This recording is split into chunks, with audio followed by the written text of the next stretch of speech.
Well, good afternoon. I'm John McLemore, and I will be conducting the oral history interview of former bankruptcy court judge George C. Paine. And Judge Paine, are you ready to start? Let's do it. State your name for the record, please.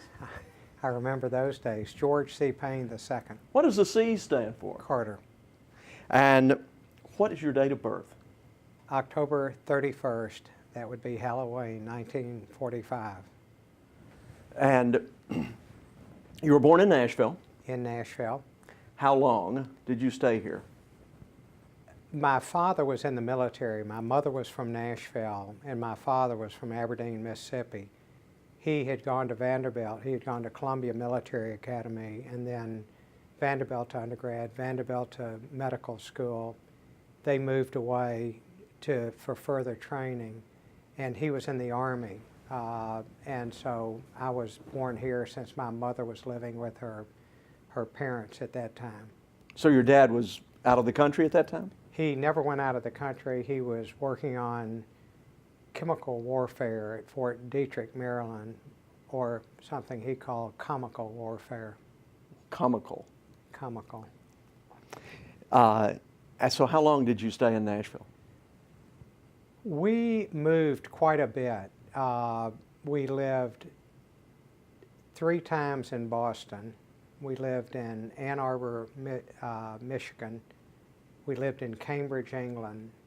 And in 1954, when I was in the 4th grade, we moved to Birmingham, Alabama, where my father was with the medical school down there. And then in 1961, we moved to Nashville when he became head of medicine at General Hospital, which was at that time a teaching hospital of Vanderbilt's. But we did have one brief stay for maybe 6 months to 8 months when I was probably in the 2nd grade and went to Robertson Academy. So you'd pop back into Nashville because it was your mother's hometown. My grandparents were here, my maternal grandparents. Right. And your mother was the sister of Andrew Benedict. That's correct, the banker, and the daughter of Andrew Benedict, also a banker and treasurer of Vanderbilt. So Andrew Benedict was an Andrew Benedict Jr.? That's correct. All right. Andrew Benedict, the banker, was. Right, the second banker. All right. Now, you have 3 siblings? That's correct. I have an older brother, Tom, who is in Colorado Springs, sister Ann, who is a longtime reporter for the Tennessean. She's here in Nashville. And then the youngest of the group is in Washington, D.C., Grace Terzian. And so when you were traveling all over the world, or at least from here to England and back, your brother, you had a big brother. How much older is 2 years older than I am. Okay. And you began elementary school in England, is that right? That's correct. Tell us about that. I was young for the school, but they said since my brother was already going, they might as well send me. And we were in a 1-room school that accommodated 2 or 3 different grades. So by the time I got back to this country, I was ahead of most of my contemporaries, if not all of them, because I was accelerated through being a carry-on with my brother. And actually when we came back, that's when I went to Robertson Academy. So it must have been the 1st grade that I went to Robertson Academy. And moving around was invaluable to helping me get along with people, because as soon as you move, you have to make new friends. You have to figure out what the situation is and adapt to the situation. It was nice having an older brother who always looked after me, but we went over to England and everybody wore short pants. We had blue jeans, so needless to say, they whacked us when we went to school the first day. Then when we got back to Robertson Academy, we wore our English shorts to school, and they whacked us again. So it taught us to be flexible and see what most people were like and wearing in order to adapt to the circumstances. Now, you went to BGA in the 8th grade. That's correct. We were All right. living in Birmingham at that time, and I was sent off in the 8th grade at age 12. Now, did you go to the 1st grade through the 7th grade, or did you skip a grade? Never skipped a grade. Just would go to whatever chronologically was appropriate when we moved to a new town. Did you said a minute ago that you came back to Robertson Academy in the 2nd grade. Did you skip Yeah. the 1st grade? No, that was up in, yeah, I think we came back, went to Robertson Academy probably in the 1st grade, and then went up to Boston and went to Winchester Grammar School. Why BGA? Your brother was there, but why was your brother sent to BGA? To accommodate me. I think I was the problem child, so he got sent off when I did. But more importantly, my mother wanted us to have a Middle Tennessee experience since she was solidly a Middle Tennessean. And I think ultimately she wanted to move back to the area, as did my father, whose family had come through Nashville several generations before on the way to Aberdeen, Mississippi. And at that time, there were all these boarding schools in Middle Tennessee, Castle Heights, Columbia, BGA, Webb, that no longer exist as male boarding schools or single-sex boarding schools. I guess Webb is still a boarding school. Columbia's gone, Castle Heights is gone. BGA is a day school with co-ed students. But it was fairly common to go off to these boys' schools back in the day. There was no comparable private school in Birmingham? I think my parents wanted me out of there and wanted a more disciplined environment for me. My mother said it was the best $300 a year she ever spent. And that's what it cost? Yes. $300 a year, and that included room and board? That included room and board. It might have been $300 a semester, but it wasn't much more than that. She always said it was a very cheap deal for her. And what was life like at BGA? It generally sucked. Yeah. There was no. It was one of those old boarding schools, reading, writing, and arithmetic. There was no art, music, drama. We had the basic subjects, and then when the weekend came, we were just kind of turned loose on the town. So we didn't have any organized activities on the weekend. Did you feel like you had been cast off from the family? I was happy to be away, and in the land of survival was the primary goal. But I had a great time. Did you have any extended time in Aberdeen, Mississippi? No, I just go back to visit. Do you remember your grandfather? Oh yeah, quite well. My grandfather was a small town lawyer in Aberdeen, and he practiced with his father, and my grandfather's grandfather was a Methodist bishop who moved to Aberdeen in the 1830s to be in charge of the territory of Texas, Arkansas, Louisiana, and Mississippi. For the Methodists? For the Methodist, the General Methodist Church, yeah. Storytelling is a big part of your development. Talk about that. I think I got that probably from my father, who was a real raconteur, and I grew up on his stories about going to court in northeast Mississippi with his father and grandfather, and he told wonderful tales of when they would carry guns to court and what they would do to divert juries while their opponents were giving closing arguments, that what they did to persuade juries to rule for their clients that certainly couldn't be done today. And such as he was representing the Coca-Cola company and being sued by someone who had allegedly swallowed some glass from a bottle.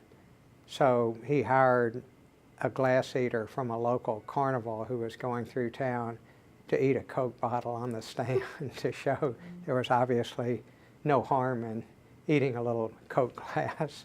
Or they would smoke in the courtroom at that time, and he would put a wire down his cigar, and while his opponent was doing his closing argument, and the ash would get longer and longer, and finally the jury would just be watching the ash rather than listening to his opponent.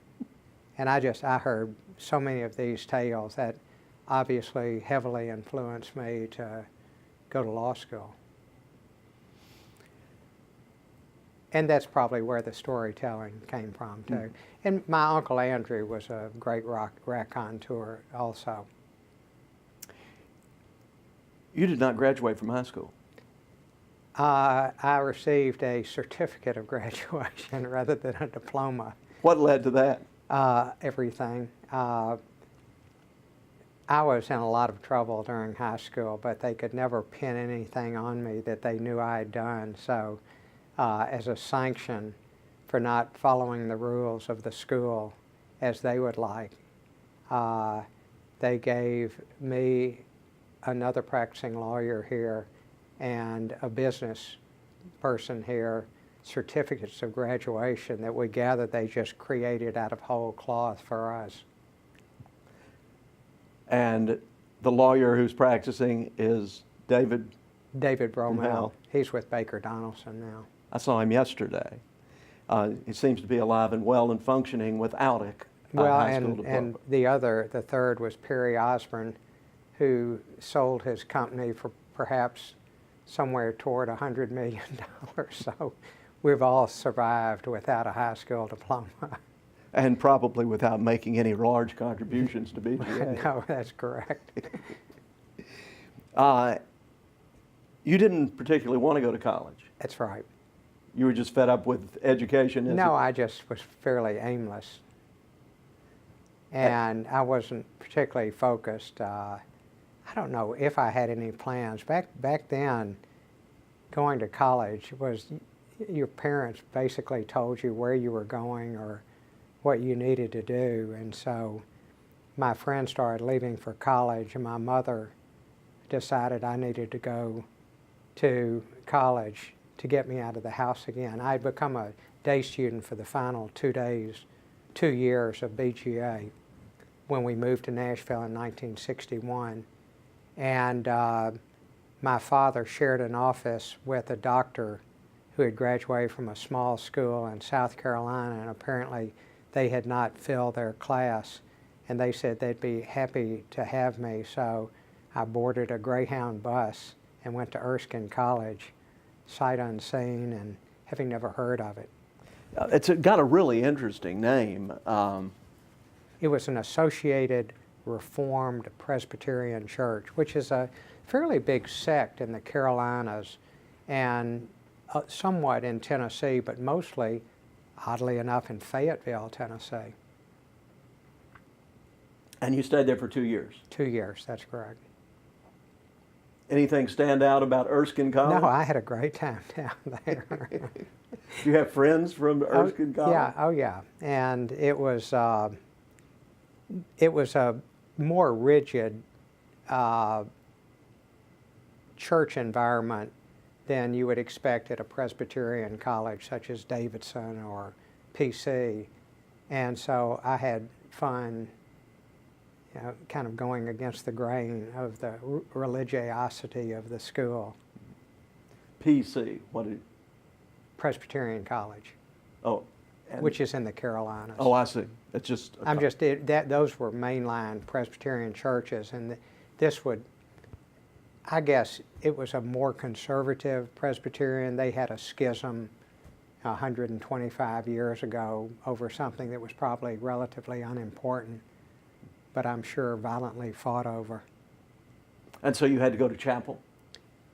I don't think we did. I can't recall, but we did at Sewanee, where I transferred, which was really odd because we had required daily chapels. We had to go to so many of them, and we had required Sunday services that we had to go to.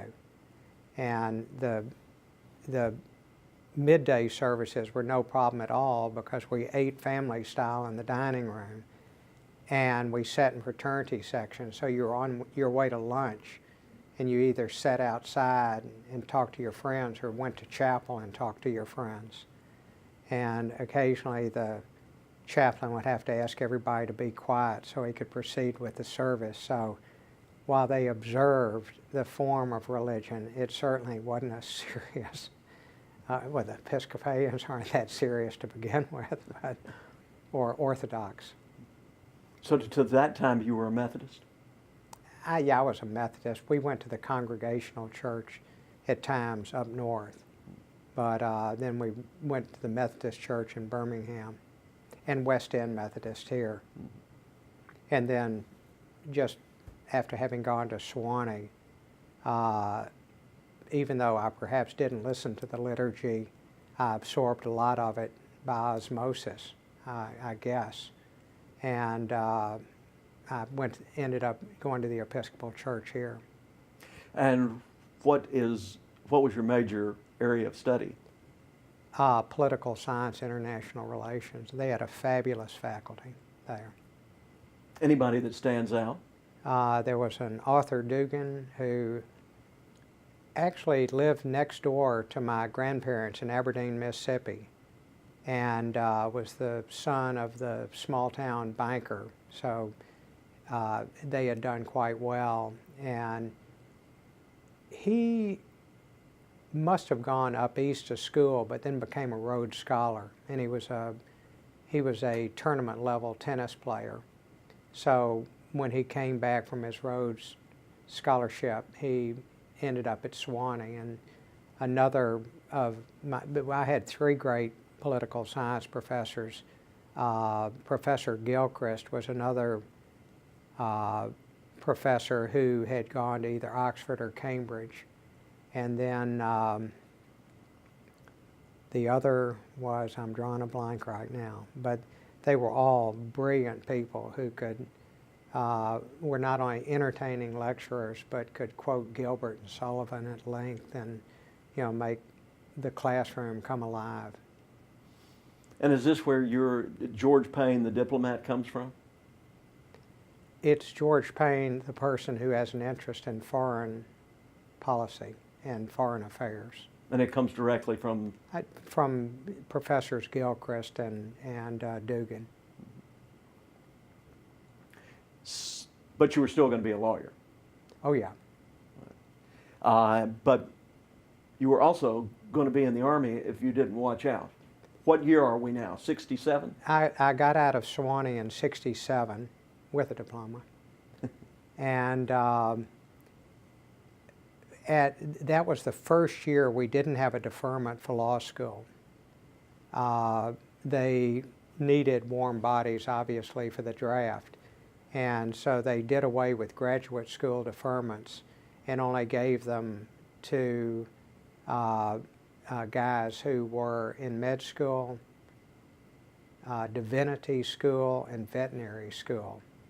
And I wasn't quite cynical enough to go to divinity school, and I wasn't smart enough to go to med school. So I went to law school, and I went down to Mississippi, Ole Miss, because I had harbored notions of going back into the family practice in Aberdeen. And I schemed that... Now, was your grandfather still alive at this time? No, he was dead, but I thought, it would be an easy place where people knew you and you could reestablish the practice without any problem. The way I schemed it, as I said, was to start in the summer, immediately after graduation, go for 3 summers, and I would graduate the same year as the class that had a deferment, who had 2 years left. And so I wouldn't have to go a full 3 years. And I presented my plan to the local draft board 22, which was in the Customs House on the 3rd floor, where Gil Merritt's office is now. That's Judge Gil Merritt. And that's 6th U.S. Circuit Court of Appeals Judge Gil Merritt. That's correct.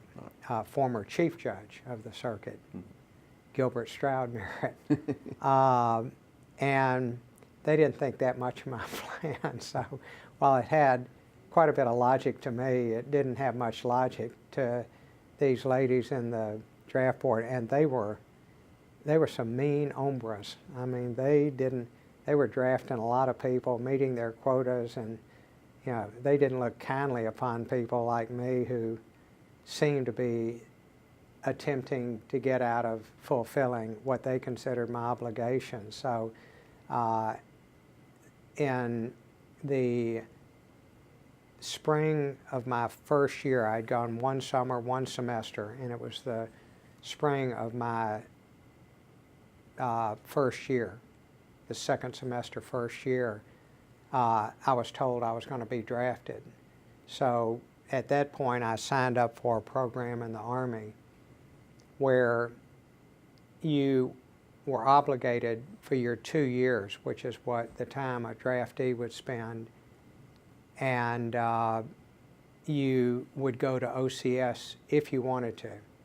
And if you went to OCS, you had basic, AI, advanced individual training. That's 4 months. Then you had 6 months of OCS. And OCS is Officers Candidate School. Yeah, that's correct. And then you would have 2 years from that point. So it'd basically be 2 years, 9 months, 10 months, rather than a 2-year obligation.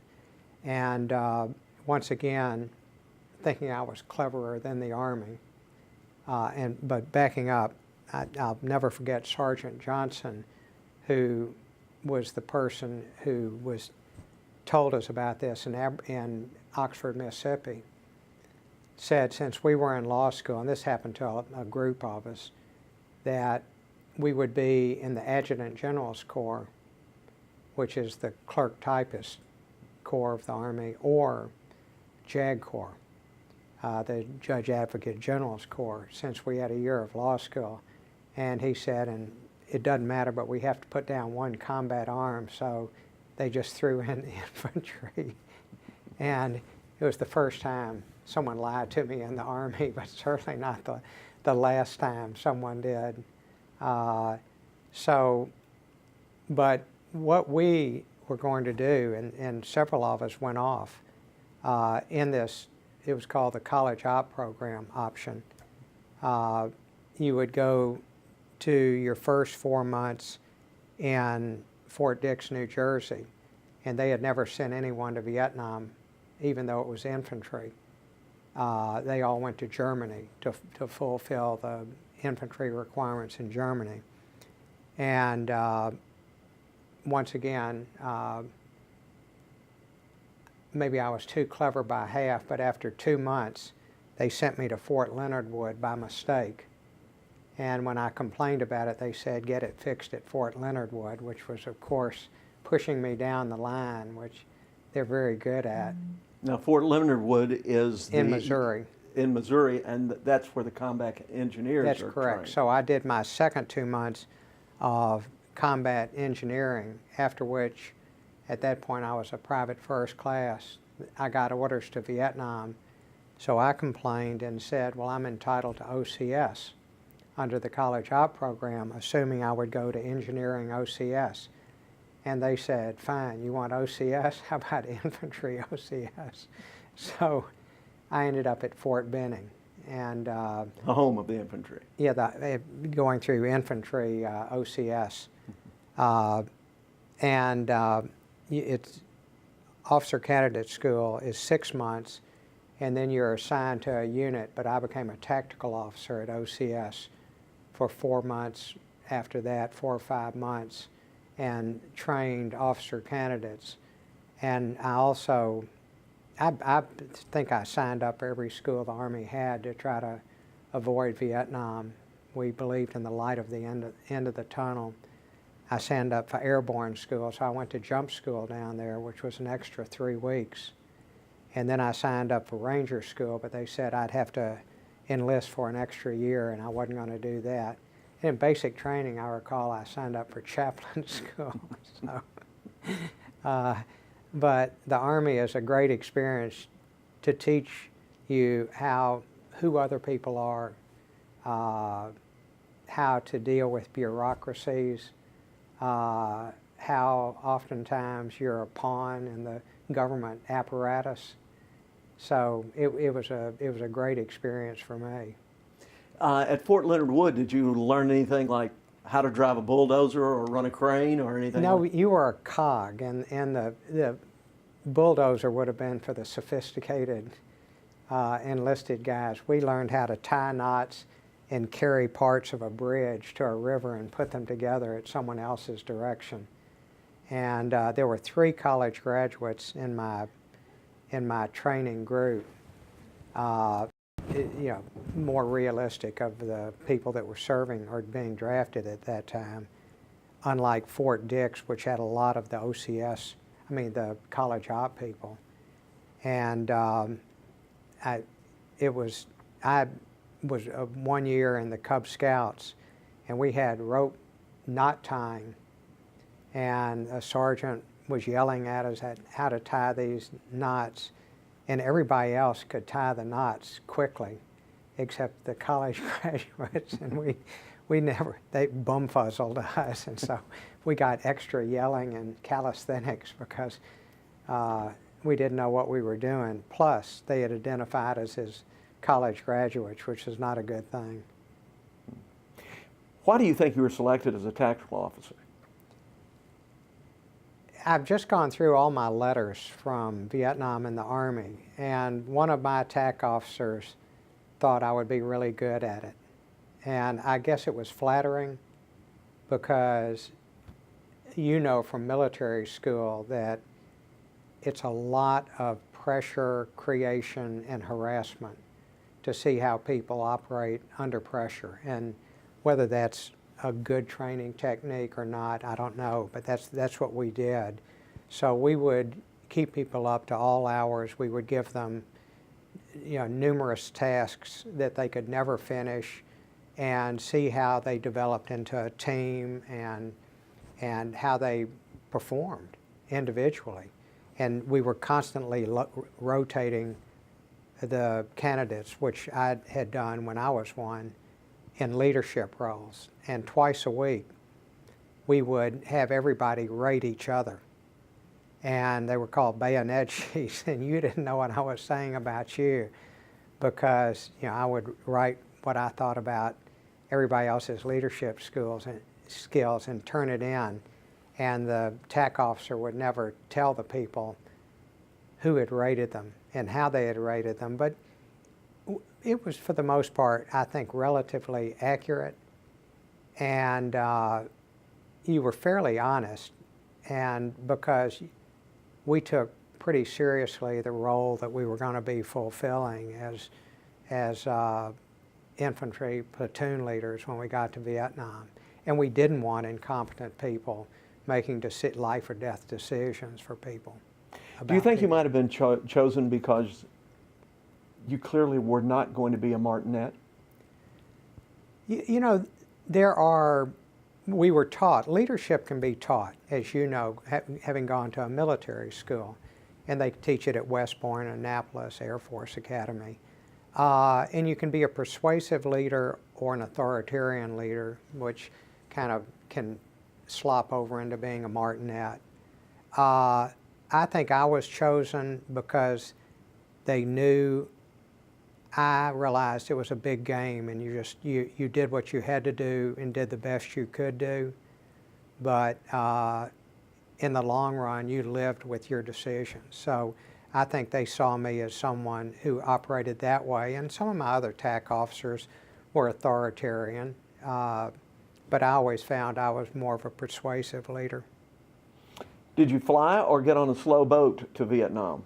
At that point, we were all flying because you had a one-year tour over there, and they wanted to get you over there because if you took the boat, your in-country time, this is what I always heard, started when you left the dock in Oakland or wherever. And when you arrived, you found a friend. Well, when I what?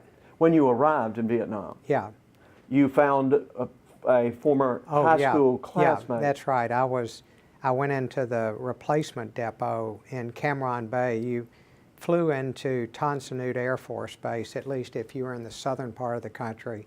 In the northern part, you flew into Da Nang, I think, and if you were in the middle section, you flew into Cam Ranh Bay. I think a majority of the people went through Saigon like I did.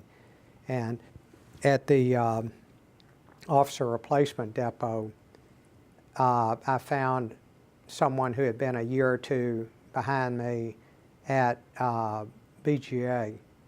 And the good thing about the Army is, even though people change and have mustaches or whatever, they all have a name tag on, so you know who they are. And I think he was a specialist in 4th class, Spec 4. And we talked, and he said, "What do you want to do over here?" And I had that nanosecond of regret that I would never know combat, and said, "I'd like a desk job somewhere." And he said, "Well, let me see what I can do." And after several groups came in and left, he found me what he said was a administrative group in 2 Corps operated out of Nha Trang, which is on the South China Sea, a beautiful place. 5th Special Forces operated out of there. He sent me there, and I discovered, lo and behold, that they had just had an infantry task force assigned to them with a battalion of the 11th Armored Cav, a battalion of the 101st Airborne, and the 1st to the 50th Mechanized Infantry, which I became a part of. So once again, all my planning was for naught, and off into the field I went as a platoon leader. And what specifically was your platoon generally assigned to do? Like everybody else, we seemed to go from point A to point B, and once we had achieved that objective, we'd go to point C. And once we achieved that objective, we'd go to point D. And I always assumed we operated out of a small base camp near Phan Thiet, Vietnam. The base camp could accommodate small fixed-wing planes, and I mean, because it only had an aviation company, a few Air Force personnel to land the 120s and the smaller aircraft that came in, 1 doctor, and then the 3 elements that I was with, Task Force South. So our job was to work with them, but we generally divided up the areas of operation, and it was along the South China Sea where there were rice paddies. Route 1 went through there up to Phan Rang Air Force Base, which must have been 60 or 80 miles away, and then up into the central highlands going toward Dalat, and Dalat was the old French mountain town where they would take their summers because it was so hot, toward Cambodia. So the first 5 months, 4.5 months or so, maybe 4 months, we operated on armored personnel carriers along in the rice paddy areas along the coast, and then for the last 2.5 months that I was there, we operated in the Central Highlands on foot. Tell us about your men. How many did you command, and what were they like? The largest group we ever had was probably 35. It should have been around 40 or 50 people. but you always had people going on R&R, people were getting wounded and leaving the field. They were rotating home, and it was, I mean, it was a bizarre war because you didn't go over in a unit like they do now, and there was a constant turnover of people. So there was no kind of unit integrity when you went over there. You developed it. And they fought wonderfully, even though they were all draftees or joined to get out of a pregnancy or something like that. 3 people had been told they were going to jail if they didn't join the Army. All of them regretted their choice because they could be back in this country getting 3 hots in a cot rather than being over in Vietnam fighting a war. So it was an odd situation, and I was really lucky in that I joined the group when we were at base camp, and we spent 3 to 5 days each month at base camp and then would go back out in the field. And so I wasn't dropped right into a combat situation. I at least had 2 or 3, 4 days to get to know the platoon and, you know, the platoon sergeant, squad leaders, people like that. It was relatively typical, and I thought they were all, when I talked to my friends who were platoon leaders, we all had the same kind of general demographics of the platoon. You had a lot of Southerners, a lot of Rust Belt people from up north. You had probably 5 to 10% Hispanic, 5% Black. Everybody seemed to have one Navajo who had minimal language skills. It was amazing because I had never met anyone who had grown up on a reservation. As I said, almost all were draftees or were trying to avoid, you know, some personal situation at home or education. They had gotten kicked out of college.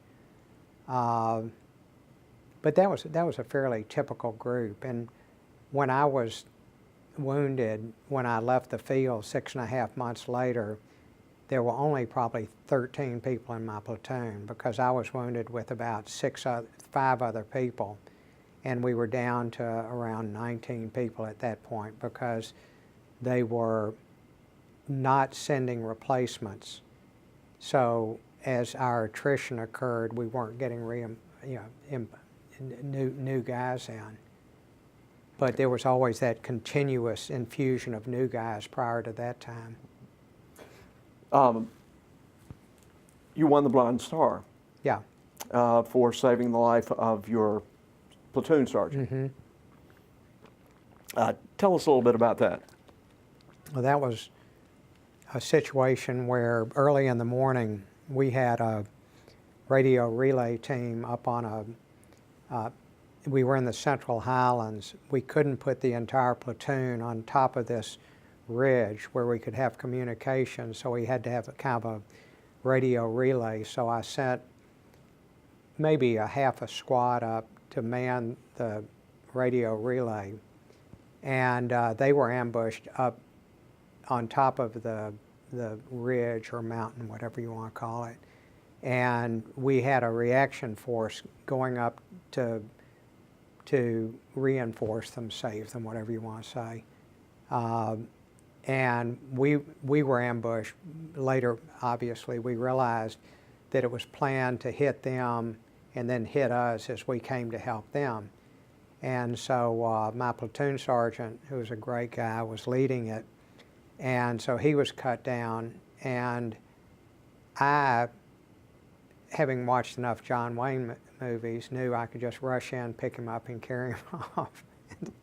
So I went into what we call the kill zone and picked him up, and he weighed about 200 pounds, and I was down to about 140 at that point. And I realized I couldn't pick him up, so I had to drag him down the incline, but I did get him out of the kill zone, and I was lucky because we were laying down suppressing fire, so you know, I had an opportunity to do that. Did he survive? He survived, and this weekend before last, I was reading some letters his parents wrote me from Japan when I was still over there, and I never realized he lost part of his lung, a kidney. Just got malaria once he was there, and if they thought you were going to die, they would send your parents over to be with you in the hospital in Japan. So they were writing me, and I don't know why I had forgotten this, but he lived, because I got a letter from him from Walter Reed Army Hospital, but he was really angry. He was frustrated. He had lost the use of his arm. I mean, he basically got Swiss cheesed by some kind of automatic weapons fire. Probably not they couldn't have set up a machine gun where they were, so it was obviously an AK-47 on automatic. Mm. And then you were wounded. Yeah. What were you up to when you got wounded? I was a day and a half from getting out of the field and getting a cush public information job in the Trying, where the worst thing that could go wrong was the air conditioner would break. Plus, I'd be able to swim in the gorgeous South China Sea. And I spent most of my time in free fire zones, which meant nobody could be there, and if you saw them, you could shoot them. There were no villages. The villagers had been moved out to resettlement sites.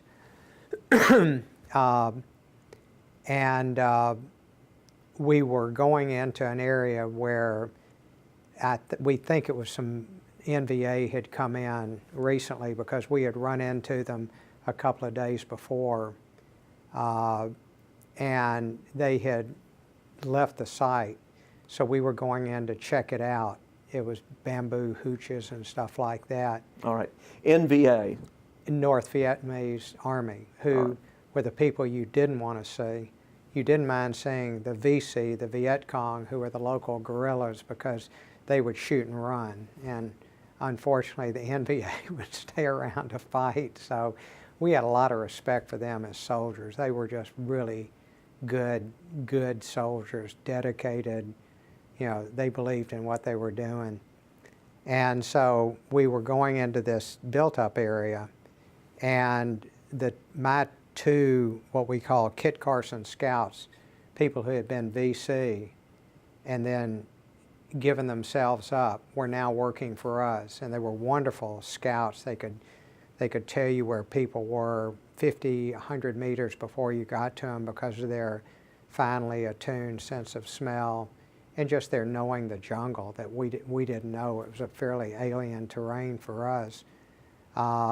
But the first Kit Carson went in, and there are two ways to clear a path, and that is to make sure nothing's in the path or just where your feet are. And if you're just doing your feet clearance, then everybody steps in the same footprint.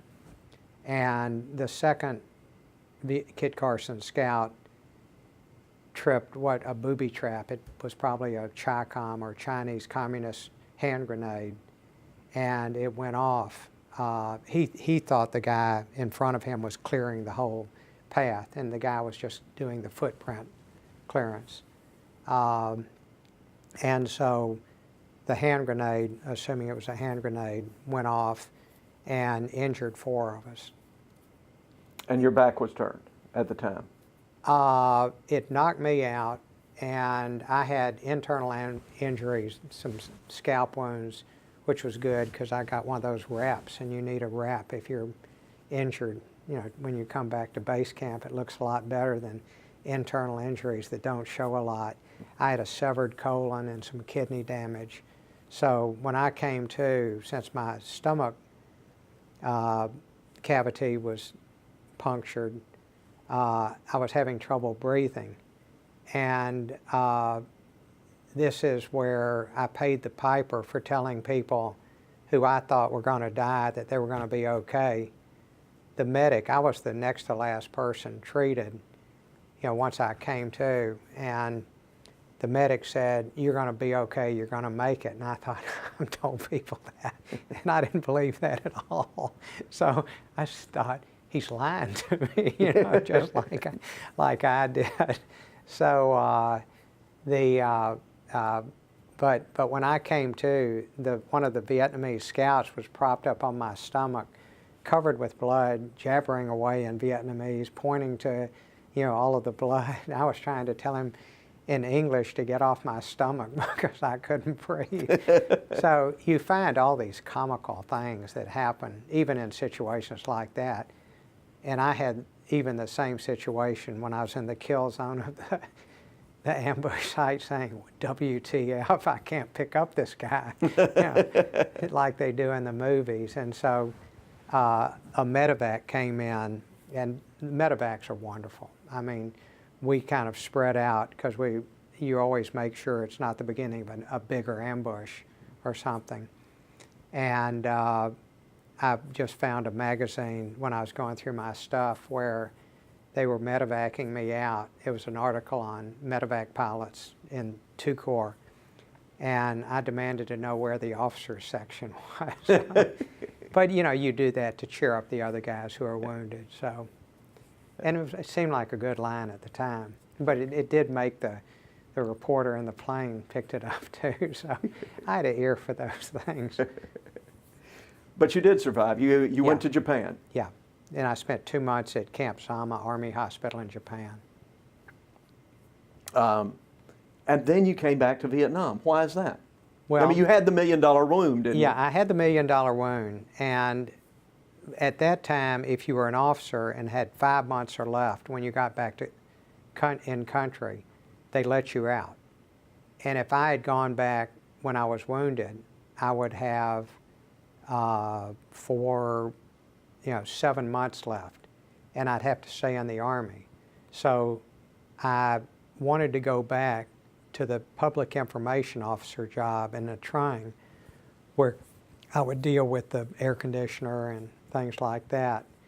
And so I went back, and when I reported in, first of all, I avoided the Army replacement depot, because after you've been in the Army for a bit, you understand how to do things.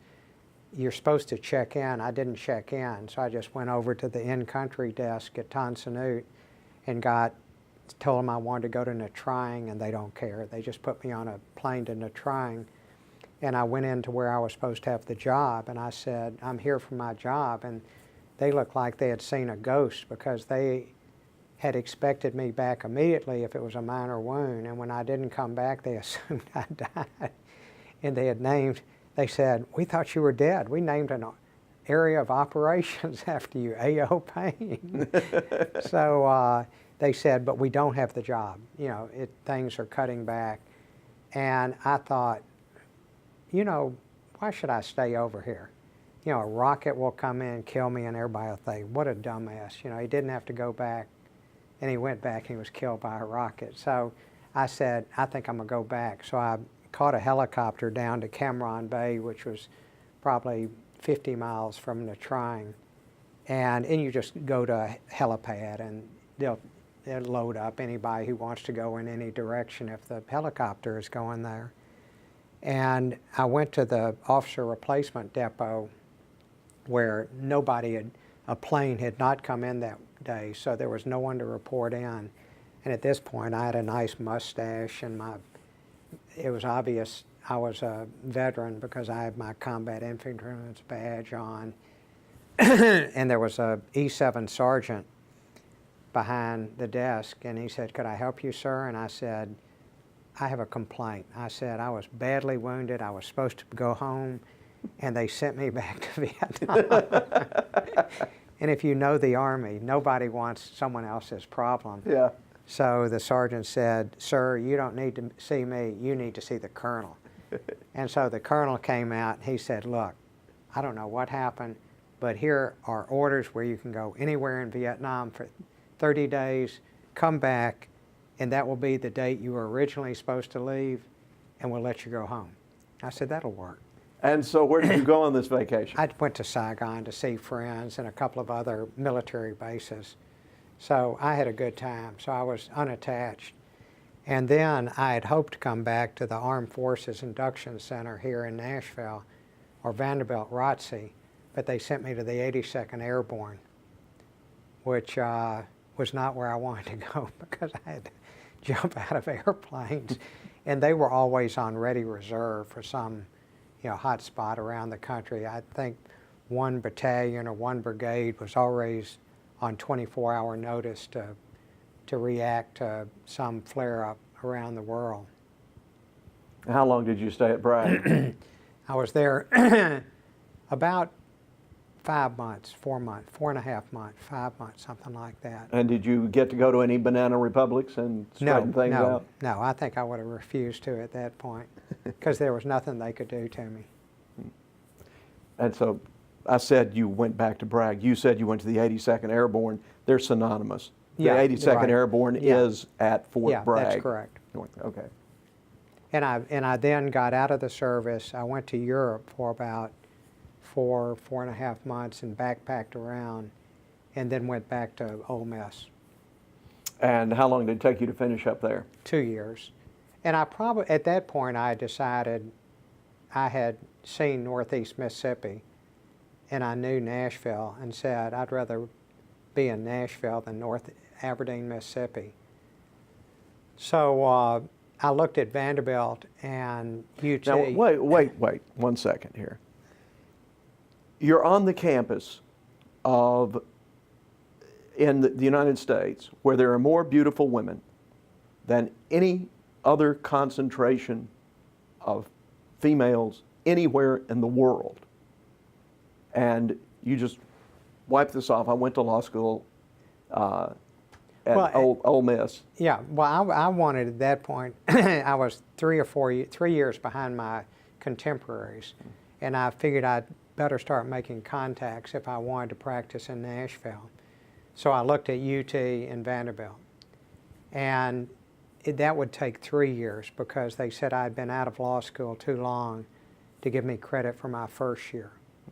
So I could go through in 2 years at Ole Miss. So I went back to Ole Miss and the girls. Okay, but nobody special. Nobody special. All right. And when you graduate from Ole Miss, you're automatically licensed in Mississippi, is that correct? At graduation, you put your right hand up and you're sworn into the State and Federal Bar Association, or bars, which is very nice. But no reciprocity with Tennessee? No, you had to have 5 years because there were 2 states that had the automatic admissions. I think Iowa was the other. And, Iowa wouldn't let Tennessee people in, so they just said you have to have 5 years. So I had to take the Tennessee bar. And that was then, I had clerked after my second year down there with Glasgow, Adams, and Taylor, though, which was in the Court Square building. You must remember that. Oh, yeah, I do. Yeah. Okay. And that was a great group with, the associates were John Branham and who else was it?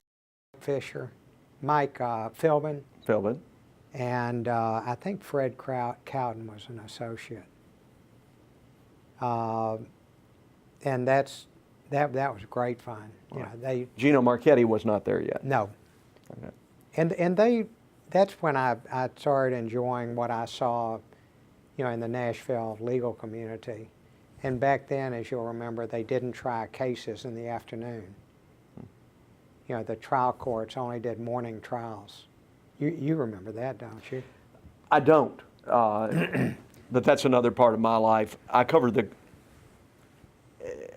Chancery courts and I was a newspaper reporter at that time. I think Chancery courts went all day. But yes, they did, and the criminal courts certainly went all day. Yeah, but the trial courts went till about 1 o'clock, and then everybody went to the Gerst house and hit a couple of fish bowls, which was not healthy for anyone.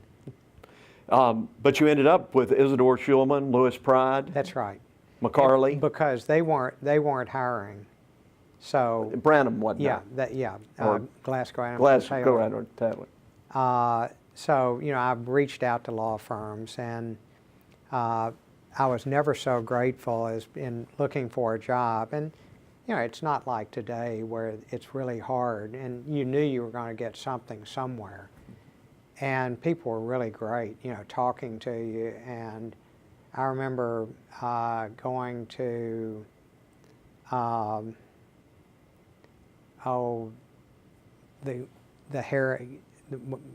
Tyree Harris Sr.'s firm. Oh, that would have been Hooker, Keeble, Dodson, and Harris. Yeah, that was a wonderful firm.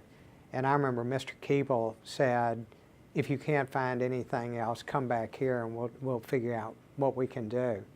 I mean, it was just, I loved him after that, you know, to be, you know, just kind of have that out there in case I couldn't find a job. But I ended up with Schulman, McCarley, Hollins, and Pride, which was a great group of people too, because other than the named partners, you had Wayne Leroy. Was Mike Bennett there yet? No, Mike was an associate after me, but the other two associates, maybe Wayne Leroy was the only non-named partner, and the two associates were George Crawford and Bob Brandt. Oh, I didn't realize Brandt was there. Yeah. And then Crawford would go on to Gullet. Yeah, but what a great group. I mean, it was really fun because you had real estate with Schulman and Lewis Pride, Izzy Schulman and Lewis Pride. You had a trial practice, general trial practice, and divorce with John Hollins. You had an insurance defense practice with T.T. McCarley, and you had a insurance defense practice with Wayne Leroy, who had been an insurance adjuster before he went to while he went to the Knight Law School. And so you had this great range of stuff to do. And it was, you know, it was fun to dabble in all of that. But none of it was bankruptcy. Oh, no. How did you navigate toward bankruptcy? How did that happen? I never did. After about 3 years, 4 years, in 73 to 78, I was with them. And then Tommy Wiseman, who had been a state senator and state treasurer, was going to form his own firm. He was also a candidate for governor. Oh yeah, but I can't remember when that. What do you remember when that was? He was. It was around 77 or 76, I'll bet. Well, I was thinking that he was in the primary with Governor Two people. Butcher. And Jake Butcher and one other person. They both went to jail. Yeah. He was around 78, but maybe it was after that election. But he and John Chambers were forming a law firm with Jim Beckner, and Tommy Wiseman has infectious enthusiasm, and he tried cases all over the state. He was one of these Renaissance country lawyers who could try a case anywhere before anyone, and everybody loved him. So, you know, I knew that was a great opportunity to study under the master. And so I hated to leave, you know, one firm, but I just thought this is too good an opportunity to pass up. So I joined them in about 78. And it was right before he spent about a year or 2 years, and then he went on the district bench in 80, I think, somewhere in there. So I was with them, and Ruth Kennard, after he went on the bench, maybe I went with them in 76. I could have reviewed this, but I don't know where I would have found it, even if I wanted to review it. Maybe I went with them in 76. That might have been the time he ran for office, too. But after Tommy left us, Ruth Kennard joined us. And the one case I had before Ruth joined us, she assigned me as a pro bono lawyer on a consumer case. Now, Ruth Kennard was Judge Ruth Kennard when correct. she assigned you. Yeah, yeah. She was the second bankruptcy court judge. Right, with Russ Hippie. I think Hippie was on the bench. Yes, Hippie had been on the bench. Paul Jennings was on the bench. Maybe Jennings. Jennings. No, Hippie took Kennard's place. That's correct. Okay, so it was Paul Jennings and Ruth Kennard. That's correct. And so she assigned me pro bono on one consumer case. So that was my vast consumer experience. And there was a guy here who had a air temp distributorship who allegedly took a lot of money that was held in trust for Fedder's Air Temp in New Jersey and went south with it. And so a group of lawyers, maybe John Bailey and Russ Hippie, all filed an involuntary bankruptcy against him and the company to try to get the money back. And I was the only one apparently they could all agree they could work with. So Russ Hippie came to me and said, we want you to be trustee in this case and we'll do all the legal work. So I said, I can work with that. And so I was a trustee in this case, a business case, which was great because it had all this fraud. And we impounded a yacht down in the Bahamas, and we had litigation down there that I had to go down and participate in. So that was my business bankruptcy experience. But I did learn through osmosis, what was going on, and I enjoyed the legal side of it and how creative the people were and how they could attack a problem that the state courts couldn't in the case of a fraud and someone who had taken off with the money. All right. Let's catch up just a little bit here. We're right on track as far as your career is concerned, but meanwhile, you've married.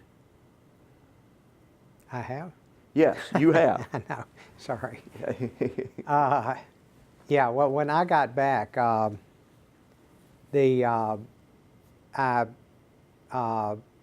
most of the women who were my age had moved on or were married.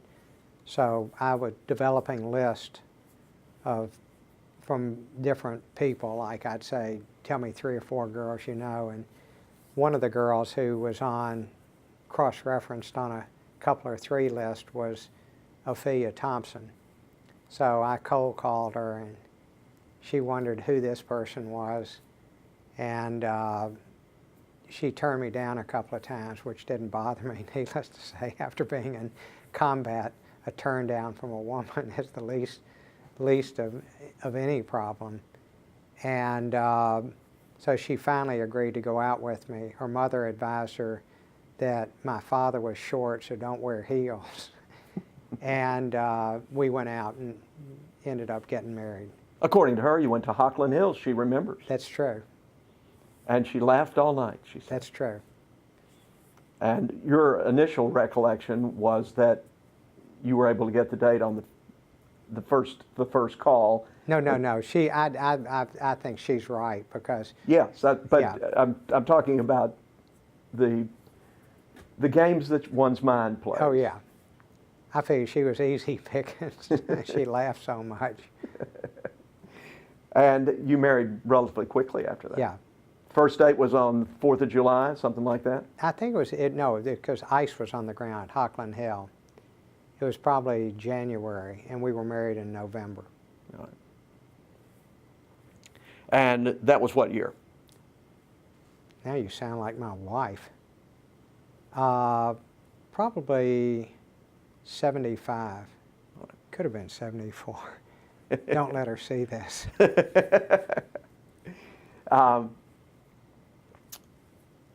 And another little bit of cleaning up here. You weren't just with Tom Wiseman, who was a great trial lawyer. You were with John Chambers, who's one of the and remains one of the great legal minds in the state of Tennessee. I should have said that, and he did a lot of bankruptcy, but I was more focused on the trial practice. And John, not only was he a great lawyer, but he was also a great business guy. He had a wonderful business mind and ended up doing really well with the Kentucky Fried Chicken, no, the John J. Hooker's. Right. It was. He worked out that. It was Mini Pearl Fried Yeah, Mini Chicken, Pearl. and he did the workout on Mini Pearl Fried Yeah, he Chicken. did an incredible job with it, and he came out looking great and made great money off of it, and everybody was happy. Was it the same case with the Air Temp fellow where you found the Swiss bank account? Yeah, And you and John Chambers go off to Switzerland? yeah, but there wasn't a Swiss bank account. We had been misled by this crazy guy who claimed he was a CIA agent. Fortunately, that mistake has been buried in our lives, and the statute is run. But John recalls you're going over there and finding out that you didn't have Yeah, the right secret exactly. account number, and being turned down by the almost casting department banker. Yep. Black suit, black tie, white shirt. It wasn't as much fun as the banker in the Caymans, where we knew there was money. It's against the law to even ask about a bank account in the Caymans. So we hired a lawyer and we sat in the banker's office, and he asked questions and we made statements. So we never asked a question about the bank account because he said it's a criminal, offense. But he could ask us questions. We couldn't ask him questions. Wow. But it worked. And you got that money.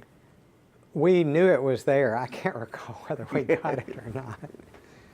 But Chambers' recollection of y'all's trip to Switzerland was when you found out that there was no money, he was expecting to get on the plane and fly home, and you said, "Have you ever seen Switzerland?" Yeah, so we did see a little of Bern or wherever the Zurich we were. Yeah. Does this go back to family vacations? We always traveled in the summer, and I thought my parents were crazy, but we'd take 4 kids in a station wagon out west or to Washington or the Grand Tetons to the Grand Canyon. So we traveled, vacationed a lot, but also we had that year in Cambridge, England. My father took, during his time at Vanderbilt, 3 sabbaticals. So he lived again in Cambridge. In fact, they were there when I got hurt, and they had to try to run him down in England. But Malaysia, and I guess 2 in England after the earlier one. So, they had the travel bug. And you caught it. Yeah. So you spent 3 days in Switzerland on the bankruptcy estates tab? Well, we were investigating things. We didn't charge by the hour back then, as you know. All right, I'm going to give you one final opportunity in your life, this is it, to explain the London Paine flip-flop, Tommy Wiseman controlling the 3 U.S. District Court judges who made the bankruptcy court appointment at that time. Vacancy comes up. It's Paul Jennings is leaving the bench. There's an opening, and your fellow associate at Chambers and Wiseman, Keith London, who is also is still a bankruptcy judge, seems to be first in line. You end up with the job. Now, how did that happen? I was better looking, smarter, more learned. No. The district judges, as you said, 3 of them selected the bankruptcy judge. Nixon and Wiseman and Clure Morton. And Clure Morton. Yeah, and so they were looking for the best possible person. Keith London, who was a bright young associate with us, he was he was a partner by that time. He was the Chapter 13 trustee. They wanted someone who was innovative, bright. The 13 program was growing. It had a lot of money, and they needed someone they could trust with this money. So they made him the 13 trustee, and then he became the natural candidate to replace Jennings. Paul. Paul Jennings. No, Russ Hippie, because I went on the bench Oh, with Paul. okay, but we're talking about not London's appointment, your appointment. No, that's what I'm saying. Okay. So they went to him and they said, you need to take the bankruptcy judgeship. At that time, Keith was young. He had left our firm. He had his name on the firm. He was making lots of money. His name was on a lot of paper because they borrowed to start the firm. He was with Waddy, Hooker, and Newport. I can't remember who it was. And so he was mulling over, do I want to do this? And it was only a 6-year term, but it was projected to become a 14-year term at some point. So they asked London if he'd take the job. And I was one of 3 people he talked to. He talked to Bob Brandt, who was a good friend of both of ours, and he was a Chancery Court judge at that point. He talked to me, and he talked to, I think, Jack Waddy, who was his law partner. And I told him what I thought he wanted to hear. I didn't think he wanted to do it. So I said, look, you told me you wanted to be in a big firm, you wanted to make lots of money, yada, yada, yada. And I advised him, and plus we had had a lot of turnover in the judgeship. I figured another chance would come up in 4 to 6 years. So I said, yeah, I think you're doing what you told me you wanted to do. So he turned him down. And then a couple of days later, Tommy Wiseman called me. And I had a lot of practice before Clure Morton, so he knew who I was, how I practiced law. And I knew John Nixon, but I also knew I probably had 2 of the 3 votes when Clure called. Now, it was Wiseman who called. And he said, why don't you take the judgeship, the bankruptcy judgeship? And I immediately responded, I don't want to be a bankruptcy judge. I'm doing what I want to do. I have a trial practice. And so Tommy started talking about something else. And I started thinking, I have a 2-year-old kid. I never see him. I'm always doing depositions. I'm on the road doing trial stuff. And I said, I'd like to spend more time with my kids. So the first question I asked Wiseman, while he's talking about something else, I said, how much vacation do you get? Which shows you how serious I was about the job. And he, being a very wise guy, said, as much as you can afford, which meant you had total control of your life as a bankruptcy judge or a district judge. So I said, let me talk to Ophelia about it. I went home. Ophelia said, you've always wanted to be a judge. You thought it'd come much later. I was 35. You ought to do it. The pay, it was about $50,000 at that point. So I would take a pay reduction, but I'd also learn the new bankruptcy law that had just been enacted, and plus she was working, so we could afford to do it at that time. We just had the one child who was 2 years old, 2 or 3. So I called Wiseman back, and I said, or I called Morton. I didn't even call Wiseman back. I called Judge Morton, who is a fabulous judge, I always thought. And I said, Judge Morton, I'm going to apply for this job. And he said, you'll do a fine job. And I thought, that's a good start to a job search. And so I then had to call London and tell him that I had just applied for and was probably going to get the job I had talked him out of. That was the funny part of the story, is I just, I felt terrible when I called him. And so the ultimate outcome of that is I went on the bench, and it was beyond belief how much fun it was. Lots of money was involved, great issues, great lawyers, creative lawyers, lawyers that knew how to resolve issues, because like the guillotine focuses the mind, so does a diminishing pot of cash. So they were driven to resolve issues rather than try them. And I thought, this is such a great place to be. And I realized my shortcoming as a lawyer, if a client told me I want to take this to the Supreme Court, I probably would say, let's go. Whereas I probably should have said, look, why do you want to do that? It's going to take this long. You know, what do you want out of it? Do you want to spend a lot of money on lawyers? And I wasn't asking those questions, and I don't think any of us did a lot in the old days. And so every time I saw London, I said, you're not going to believe how much fun this is. And 6 months later, when Jennings' slot came open, and you know, he retired, then Keith took that job. So that's the reason I have 6 months seniority on, or had 6 months seniority, and I was the chief judge for 30 years, and he wasn't. But also, he didn't want it. I mean, I would have given it to him in a nanosecond if he had wanted it. Now, there are two diverging paths here. One is what you did on the bench, the cases that you had, and the other is the time that was freed up for you to allow you to pursue your interest in foreign affairs. Mm-hmm. And your involvement in foreign affairs in Nashville, you breathed life back into a chapter of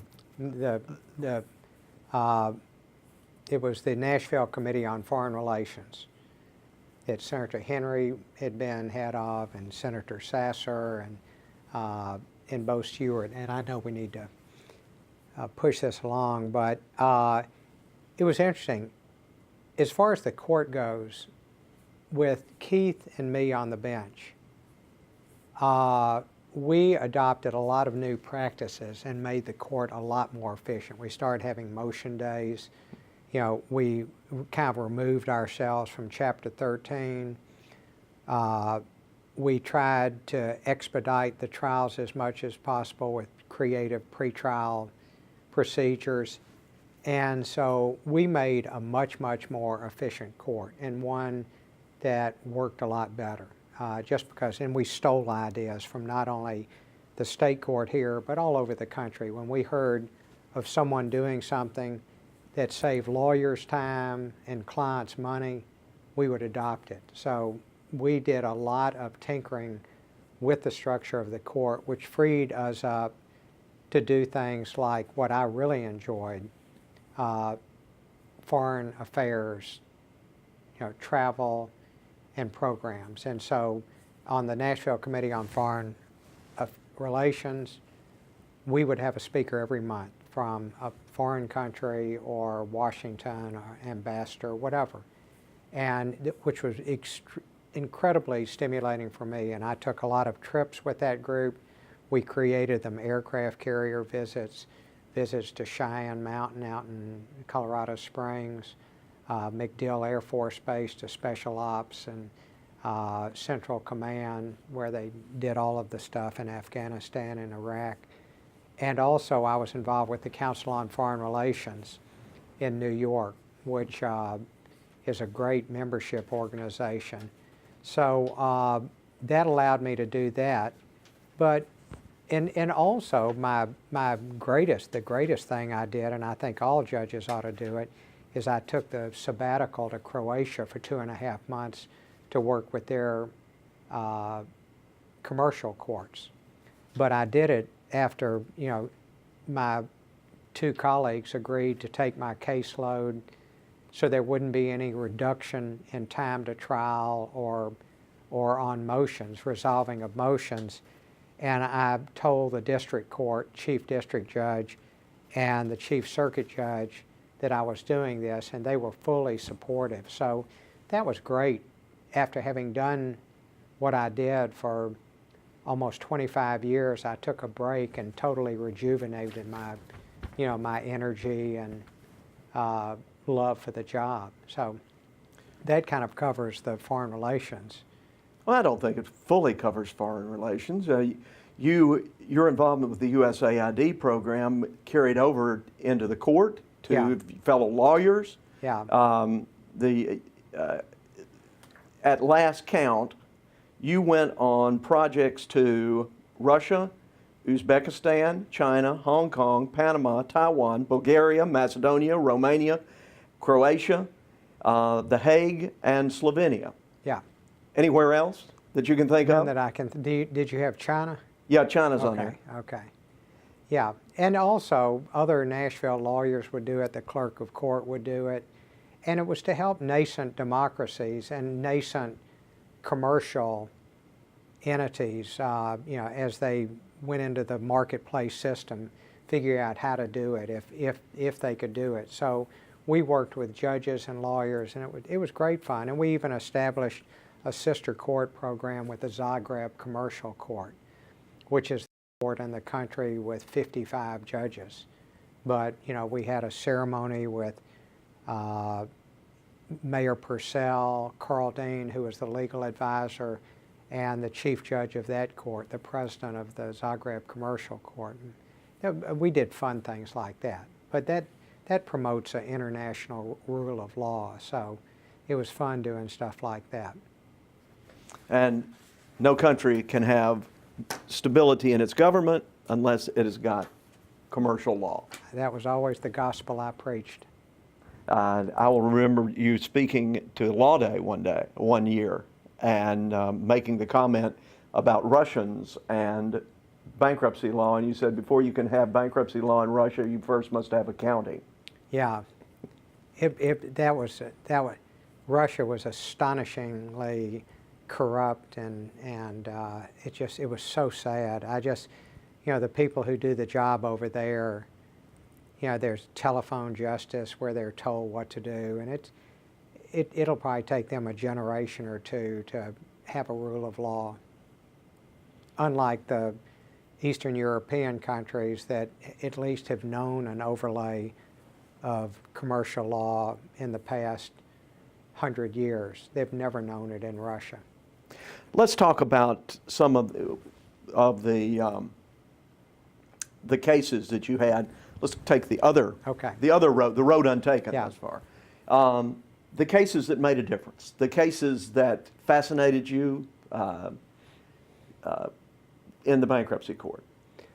You started with the barge cases. Yeah. You walked straight into what are still known around the Nashville bars, the barge cases. Right. The barge cases were a group of integrated barge entities, towboats to barges to landing sites, and it was probably one of the bigger cases we had here. And it was interesting to me because I had no experience in bankruptcy, and I walked into, as you say, a courtroom full of lawyers from around the Southeast. And at that time, bankruptcy wasn't the national practice it is now. And the big lawyers were the lawyers from Atlanta, and all the Atlanta lawyers were here. So that was, they were very full of themselves, and we were very impressed that they were coming up.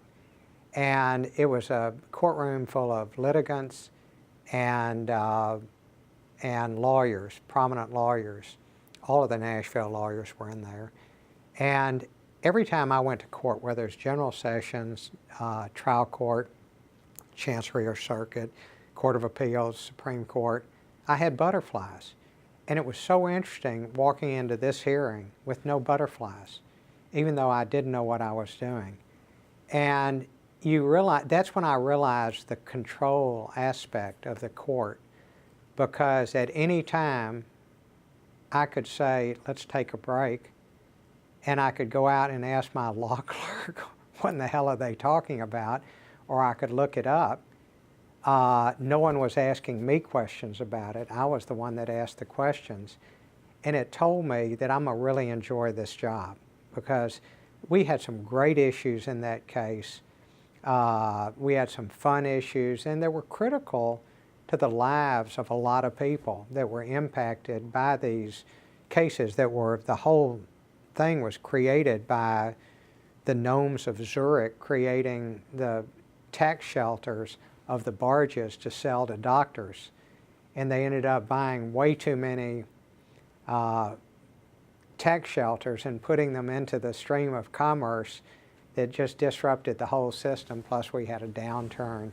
So that's when I knew I was really going to like it. It was, and you know, that, it also, if you have a case in state court, it generally is about one thing. A case in bankruptcy court can involve a myriad of issues and types of laws and situations, securities, labor, IP. I mean, it's just, that's the great thing about being a bankruptcy lawyer. You have to be a generalist or know when to call in someone who is an expert in what you're doing. So that was a huge case. Before we talk about any other cases, what I also enjoyed about the job was I could go other places to help out my federal colleagues. You know, I went to Topeka and sat, so I had farm cases that were really interesting, oil and gas cases. I spent a year in Detroit in the mid-'80s and saw what a debacle that place was, and I had automotive cases, supplier cases, and then I went up to Bay City and sat for a year in probably the mid-2000s, and that was again more kind of automotive cases. And then I sat in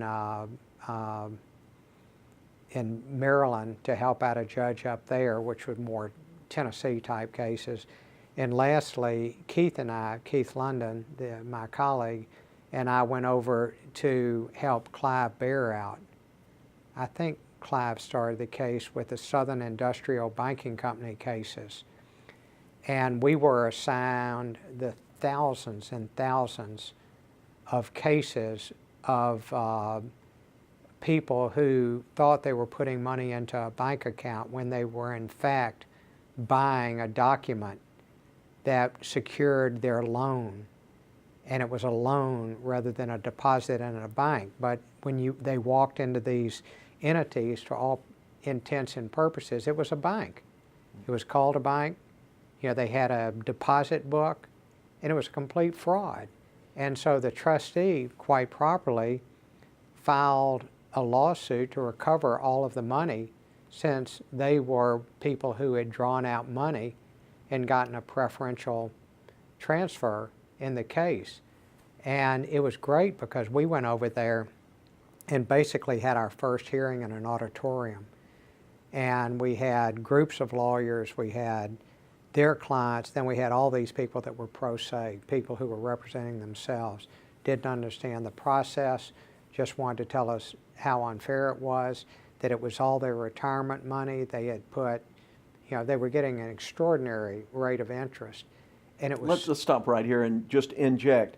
What we are talking about here is the collapse of the butcher banking empire. Yeah, that's correct. Called the Southern Industrial Banking Corporation. And he was a total crook. And it was so sad that, you know, we had to take the money away from these people because of Jake Butcher tricking them. But, you know, it's hard to explain to someone who's lost their savings that the purpose of the law is to ensure all creditors are being treated fairly and equally, which there's a nice logic to, unless you're the one who's having your ox gored. So those were fascinating. But we had service merchandise, which I thought was, you know, incredible. You know, the amount of money and 500 plus retail stores there. Nashville had its first $600 an hour lawyer involved with that, Jack Butler from Skadden Arps. And I think he improved the practice, you know, with his output of product and performance. And I thought, no one's worth $600, but watching him in court, the way he would switch from subject to subject almost seamlessly, I thought, this guy's worth $600. You know, I'd rather have him than 4 $250 an hour lawyers in there. But those were great cases. And they, you know, we had novel legal issues, fabulous. You know, we had cemeteries, we had farms, we just had so many. We had the Nashville Symphony. Fortunately, we didn't have them again.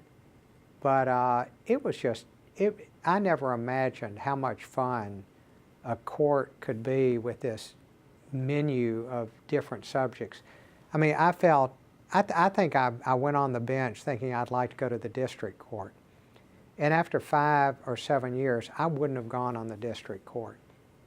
they see the same stuff over and over again, and they have lengthy criminal multi-defendant cases, and yeah, it's just not fun. It doesn't appear to be from afar.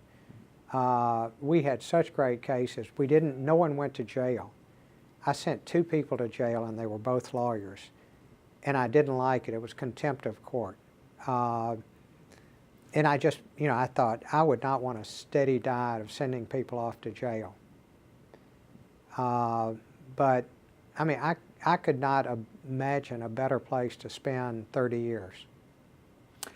During that time, you went from an enormous file room with all kinds of paper, even the change from numerical filing to some sort of system that was one of the most bizarre I ever saw in my life, but it worked, where you filed files backwards from the last number so that you could keep the files from pushing themselves around the room. Enough said about that. But this was part of the efficiency I talked about. Yep. And lawyers and judges don't like change. I think that's our nature. We look to precedents. We like order. We like form. We celebrate, things that have been done in common law for centuries. So when someone comes along and says, we're going to take your paper away, I don't like it.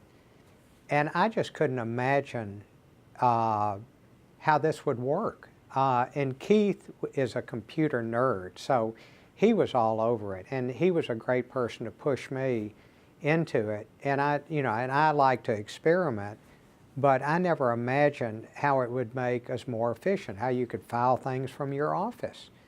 And we were on the forefront in the country on automating, computerizing the court, and we were toward the top of the curve on going paperless, but we always embraced new technology. And I mean, you wouldn't have recognized the court that I left from what I saw to begin with. And this brings us to a character who has not yet been mentioned, and that is your selection of Sonny Ray as the bankruptcy court clerk when Maury Neal retired. And that happened about 10 years into your serving as judge. Traditionally, where the clerk came from, like the trustees of yore, was your alcoholic law partner who needed work, and it was just kind of a scrivener type job. And we developed into trustees that had to be really sophisticated and know what they were doing. In the district, and it probably happened in the state system, in the federal system, generally the clerk of court was the judge's old secretary or prior secretary. You wanted someone you could trust, someone who could file stuff, someone who could type, which that happened to be your secretary. So a lot of the clerks were secretaries, and our clerk for the first, was it 10 years? It was 8 to 10 years, was Maureen Neal, who was fabulous. And she had worked for Paul Jennings as a clerk when there were only 2 or 3 clerks in the bankruptcy court. She started off entry level, and she kind of became in charge of the other clerks, and maybe was even his secretary. And so when we needed a clerk, we made her the clerk. And she did a great job until it became almost overwhelming in the 80s when we were just inundated with cases. I mean, we had thousands filed every year, and in the past we had hundreds. So I remember when we sent out, when Maureen Neal retired, we started looking, and we had hundreds and hundreds of applications because the job paid pretty well. And there were a lot of lawyers who wanted the job because they didn't like the stress of law practice. But we wanted someone from outside. We wanted someone who was creative. And one of the guys who applied was a former West Pointer with 2 tours of Vietnam. He had retired as a lieutenant colonel, Lloyd Sonny Ray. And he just, stuck out to me, and I said, Well, wait a minute. 2 tours in Vietnam doesn't a bankruptcy court clerk make, but he had also been the S3 at West Point yeah, he had for been, 7 years. and he had been one of the Army's computer experts. And he had commanded brigades over in Germany, so he knew administration, he knew computers, he knew about where we were going and what we wanted to do. So I went to Keith and I said, look at this guy, he's really good, he's a West Pointer. And it was funny, having been a low-level officer, I was always suspicious of colonels. And Keith, having been a protester at Brown during the war, was suspicious of all Army people. And Keith kind of reluctantly said, okay, let's look at him. And he came down and interviewed, and we were wowed by him. And so he was the one who really computerized the court and delegated authority. And in the past, we had Maureen Neal, who knew every job in the office and could go work in it. But it had gotten so large, you didn't need or probably even want that kind of person anymore. And he set up departments and made department heads. So he was the one that brought the clerk's office into the 20th century, 21st century. And again, he was one of the best clerks in the country and was honored by the administrative office of the courts in Washington. And so he made our job easier. And we stayed out of his hair. Other judges I knew would fly-spec what was going on. They took a role in hiring people, and we just said, look, it's his responsibility. If he doesn't do it, we fire him, and he'd better do a good job. So he was a large part of, I should have mentioned that earlier, the efficiencies that we created.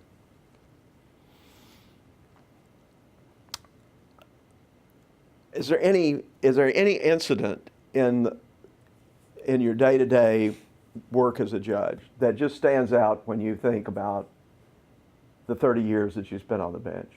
No, every day was a joy. I mean, it really was. We had great lawyers. I enjoyed all the lawyers. I never felt isolated. I hear judges say, I just am so isolated. I never felt that. We had a very collegial bar. We had parties. No one ever tried to talk about a case with me. That's the amazing thing, is how good this bar was and how they made my job easier, because I wasn't fending off suck-ups or people who were trying to talk to me about cases. It was astonishing, as close as I felt to the members of the bar, that no one ever did that.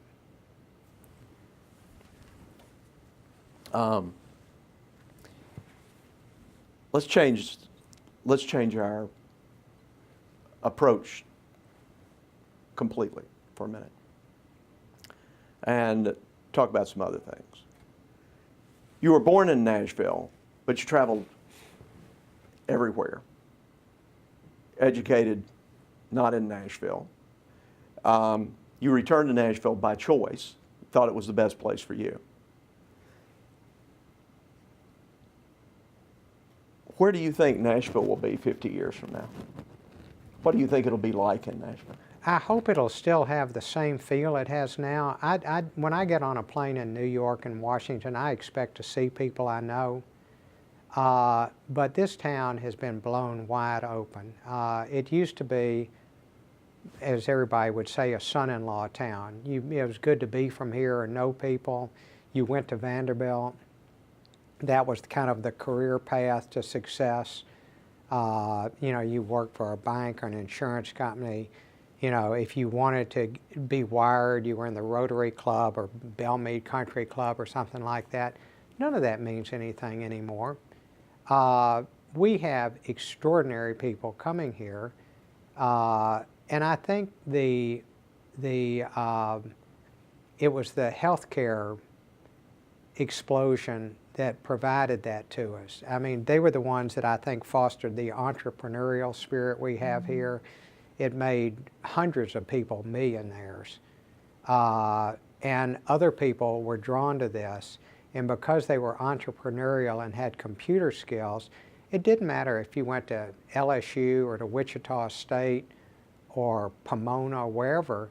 You know, this was a place you could get started, be creative, and make money. So the town has changed completely, even lately. I'm always meeting new people who've moved here because it's exciting. You know, they can get involved, they can make a difference.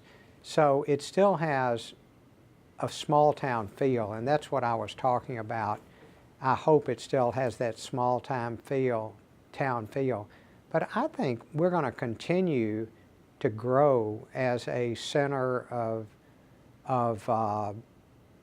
you know, music, high tech. It will never be a Palo Alto, and that's a pipe dream, but we will have startups, we'll have healthcare companies here, and this is a town on steroids.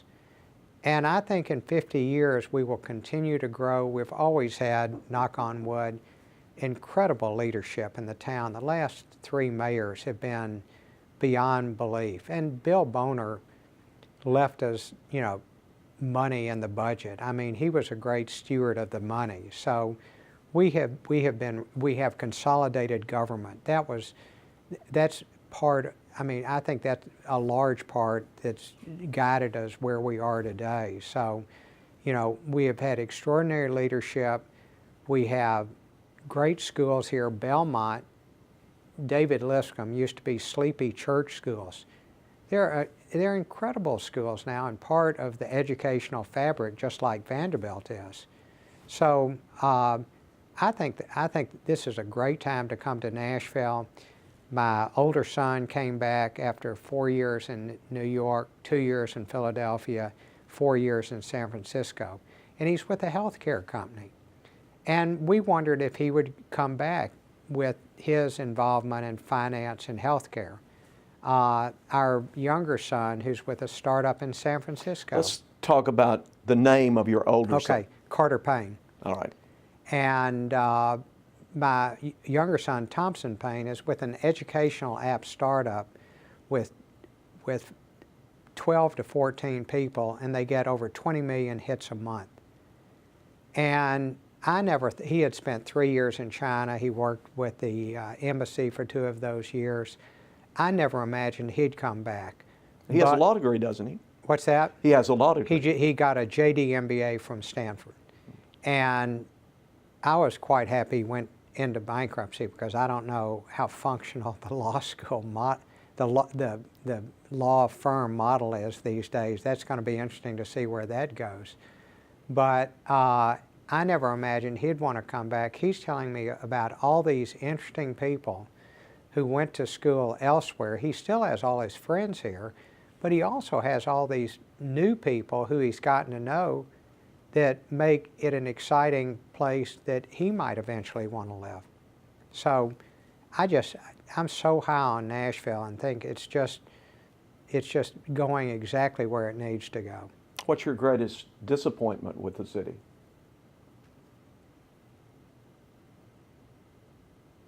I don't know if I have any. I hate to be a Pollyanna, but I don't see any downside to Nashville.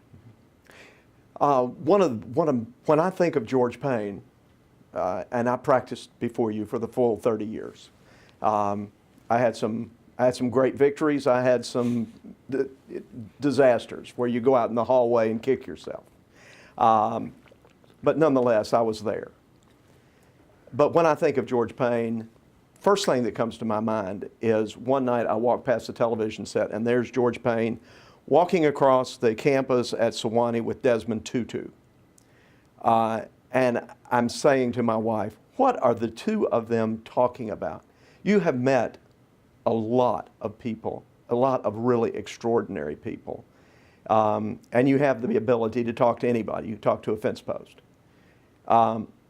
Who has impressed you the most? Who, and why did they impress you? Who, when you think about people and you say, wow, who has made you go, wow?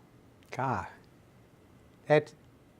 that's almost impossible to say. I mean, having spent time with people like Doris Kearns Goodwin, David McCullough, Colin Powell, even John Meacham, who's now moved to town, which is just mind-boggling. Ed Yarborough's uncle, I believe, something like that. Oh, he doesn't brag about it, I can tell you that.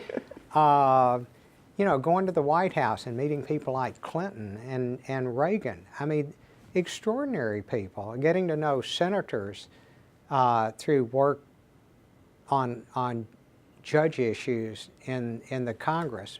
Mike Sinar, great populist Democrat. I just, you know, I don't know, Sandra Day O'Connor, extraordinary person, Rehnquist. All of these people are just, you know, it's what made the whole thing fun. You know, but I just couldn't pick any one person.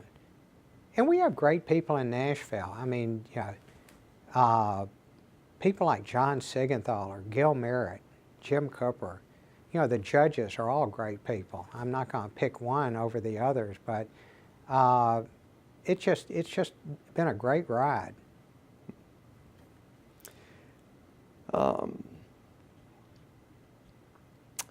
Where have you not been that you want to go?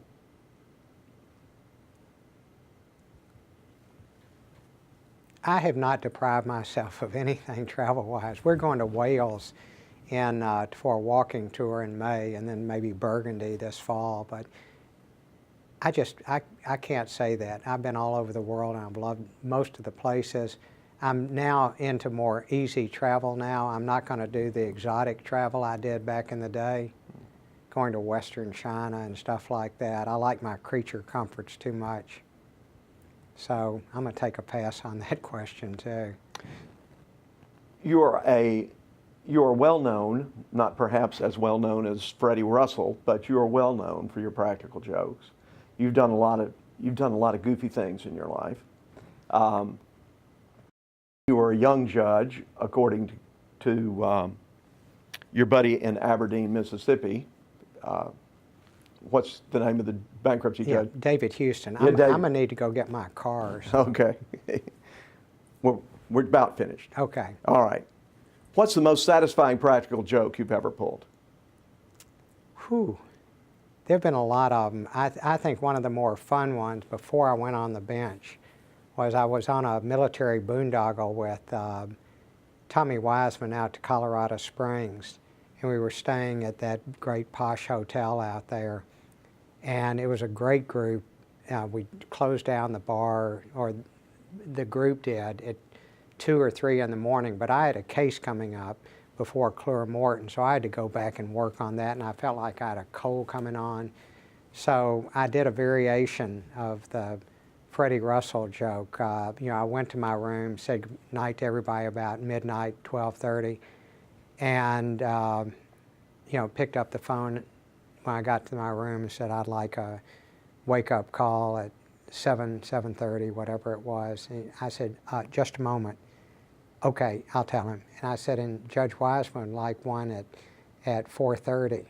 And so he got to bed about 3 o'clock in the morning, and he said this bell started going off. He thought it was a fire alarm. He didn't know what it was. Finally, he realized it was the phone. He picked it up and said, hello. And they said, Judge Wiseman, it's your 4:30 wake-up call. And he knew who had done it, but he didn't know what room I was in, and they wouldn't give it to him. And he still wanted to support my appointment. So that was one of the more fun ones I did.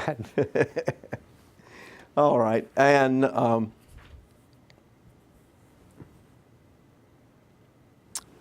there is... I'm going to give you my last... Okay, give me your last. No. I'm going to give you my last lecture to append to this. All right. You know, that was printed up and put in one of the bankruptcy reporters, so that would be a good appendage for my life and times on the bench. Is there anything else that you would like to have included in your oral history? Not that I can think of.